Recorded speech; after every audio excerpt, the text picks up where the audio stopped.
Bible की किताब में एक कहानी है। क्या आपने कभी इसके बारे में सोचा है? उस समय के बारे में जब यीशु शैतान से मिलते हैं। उसके बपतिस्मा लेने के बाद वह अकेले समय बिताने के लिए एक बड़े सुनसान रेगिस्तान में चला गया। वह प्रार्थना करना और परमेश्वर से बात करना चाहता था। यीशु रेगिस्तान में 40 दिन और रात रहे बिना कुछ खाए, इसलिए वह बहुत भूखा था।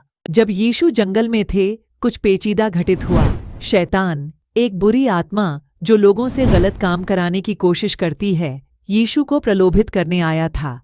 शैतान जानता था कि यीशु बहुत भूखा है, तो उसने यीशु से कहा, यदि तुम परमेश्वर के पुत्र हो तो इन पत्थरों से कहो कि रोटियां बन जाएं। लेकिन यीशु जानता था कि शक्ति का उपयोग करना गलत है।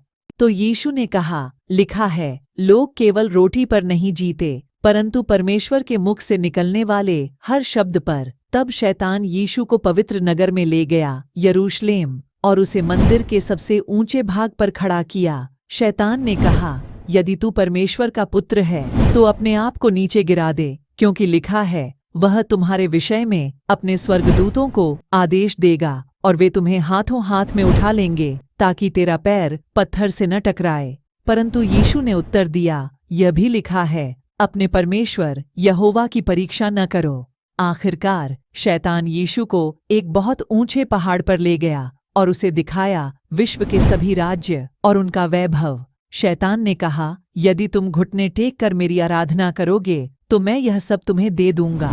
परंतु यीशु ने कहा, चले जाओ शैतान, क्योंकि लिखा है, अपने परमेश्वर यहोवा की आराधना करो और केवल उसी की सेवा करो। उसके बाद शैतान ने यीशु को छोड़ दिया। यीशु ने दिखाया था कि वह किसी भी प्रलोभन से अधिक मजबूत था। रेगिस्तान में यीशु की परीक्षा की यह कहानी हमें सिखाती है कि कभी-कभी हमें कठिन विकल्पों का सामना करना पड़ता है, लेकिन हम कठिन होने पर भी सही काम करना चुन सकते हैं। यीशु ने सही चुनाव करने में मदद के लिए परमेश्वर के वचनों का इस्तेमाल किया। यह हमें याद दिलाता है कि जब हम जानते हैं कि क्या सही और सत्य है, यह हमें किसी भी प्रकार के प्रलोभन के विरुद्ध मजबूती से खड़े रहने में मदद कर सकता है।